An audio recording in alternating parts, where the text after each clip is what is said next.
It's 174 petawatts of solar that hits our Earth every single day.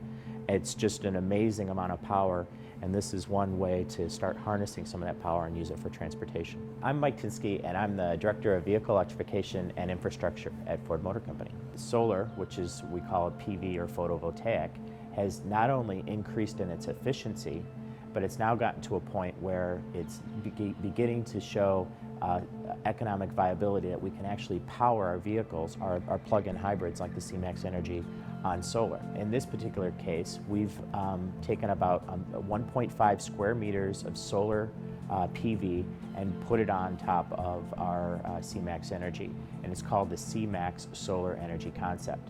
Now, alone, that solar will only generate about 300 watts of power, which is not enough to fully recharge the battery in one day. But if you take this vehicle and you couple it with what we call a solar concentrator, just basically being a lens that can magnify the solar energy, and what you end up with is a combination of vehicle plus infrastructure that can essentially recharge that C-Max Energi battery from 100% from solar energy. We're proposing a static canopy of nothing more than what we call Fresnel lens. It's acrylic, so it's a very low-cost canopy. But the vehicle itself, as the sun traverses the sky from east to west, the vehicle will essentially move in the opposite direction and always keep that solar energy concentrated on the roof of the vehicle. So still using the same amount of solar on top of the roof, but getting that magnification that comes from low-cost infrastructure, such as the concentrator that we've been looking at. It's an innovative way to find a low-cost, clean, renewable way of recharging the C-Max Energi. SunPower cells are fundamentally different than conventional cells. You'll notice all the metal is on the back, and this allows us to use that metal on the back as the foundational support of the cell.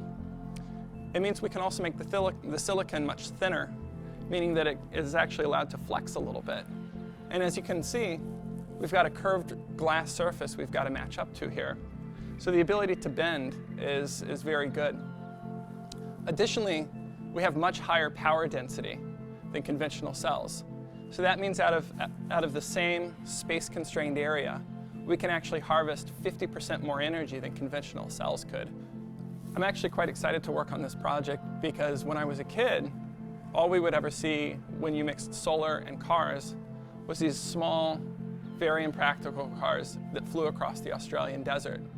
This project is extremely exciting because here we're actually taking real solar panels and we're adapting them to fit on top of a car.